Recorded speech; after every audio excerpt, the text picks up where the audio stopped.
तो वहीं राजधानी जयपुर के सरकारी डेंटल कॉलेज में विवाद गहराता जा रहा है। कल तक प्राचार्य की मिलीभगत से प्राइवेट महिला डॉक्टर के अस्पताल में आकर सर्जरी करने के आरोप लगे थे। अब रेजिडेंट्स की तरफ से इलाज के लिए काम आने वाले सामान को निजी अस्पताल क्लिनिक ले जाने के गंभीर आरोप लगाए जा रहे हैं। रिपोर्ट देखिए।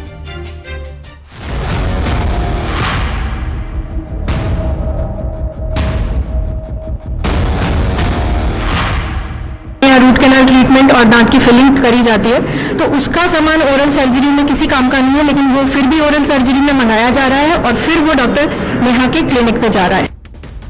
यकीन नहीं हो रहा, सरकारी अस्पताल का उपयोग कोई निजी डॉक्टर अपने फायदे के लिए कैसे कर सकता है। पहली बार राजधानी के शास्त्री नगर स्थित सरकारी डेंटल कॉलेज में ये सब सुनने को मिल रहा है।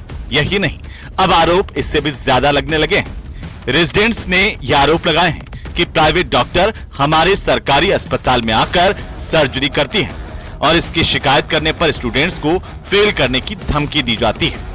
वह यहाँ गवर्नमेंट हॉस्पिटल की सर्जरी डिपार्टमेंट में खुद श्रम अपनी और मरीज भी करती है, सर्जरियां भी करती है, जिसके लिए वो योग्य नहीं है, उनके पास कोई डिग्री नहीं है। ये सब कार्य हमारे प्रधानाचार्य के संरक्षक में किया जा रहा है। जब हम सब ने इसका विरोध किया तो हमें फेल करने की धमकी देना और हमें मानसिक रूप से प्रताड़ित करना, ये सब कुछ किया गया है। तो इसके विरोध में जब हमारे डिपार्टमेंट लेवल पर कुछ काम नहीं हुआ, हमारे HOD की बात भी नहीं मानी गई। रेजिडेंट्स की स्ट्राइक के साथ ही अब फैकल्टी और प्रिंसिपल भी आमने सामने हो गए हैं। डेंटल कॉलेज में HOD डॉक्टर संकल्प मित्तल ने कबूला कि प्राइवेट प्रैक्टिशनर के आरोपों में कुछ हद तक सच्चाई है। उन्होंने कहा कि डॉक्टर नेहा बंसल का लगातार आना जाना रहता था, जबकि प्रिंसिपल डॉक्टर विनय कुमार ने कहा कि नेहा बंसल अधिकृत रूप से कुछ समय के लिए ऑब्जर्वर पद पर तैनात थी। उस दौरान उनका आना जाना रहता था। जो प्राइवेट प्रैक्टिशनर वाली बात है, तो इसमें कुछ हद तक सच्चाई है कि प्राइवेट प्रैक्टिशनर यहाँ आते हैं। मतलब बेसिकली उनको तो ये कि प्राइवेट प्रैक्टिशनर से दिक्कत है, क्योंकि वो यहाँ आके सर के सानिध्य में कभी कभार वो देखा गया कि काम भी करने का होता है उनका। लेकिन मेन उसमें प्रॉब्लम ये है, शायद उन्होंने प्रेसिडेंट के साथ कुछ मिसबिहेव करा, ये करा, इसलिए ये लोग सब और आकर्षित हो गए। लेकिन चलिए वो उनको सर्जरी सीखनी होगी तो वो उनके कहने पर आए होंगे यहाँ पे और उन्होंने उनको सिखाई। तो क्या वैसे आप भी सर्जरी सीखा लगी यहाँ पर लाते थे? नहीं, ऐसा नहीं। तो फिर क्या है, वो तो उनका वो ऑब्जर्वर रही थी यहाँ पर, ऑफिशियली ऑर्डर होता है ऑब्जर्वर में सीखने के लिए, उस दौरान उनको सिखाया। इन सब के बीच RUHS की गठित 3 सदस्यीय जांच कमेटी डेंटल कॉलेज पहुंची।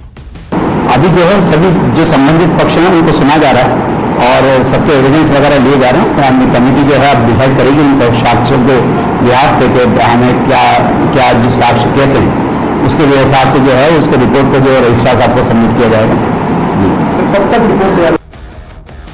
पूरे घटनाक्रम से एक बात तो स्पष्ट हो गई है कि सरकारी डेंटल कॉलेज में बड़े स्तर पर गड़बड़ झाला चल रहा है। इसके अलावा 2 महीने पहले मिली शिकायत पर RUHS ने सख्त एक्शन क्यों नहीं लिया। बहरहाल अब देखना होगा कि RUHS जांच कमेटी की रिपोर्ट के आधार पर आखिर क्या एक्शन लेता है।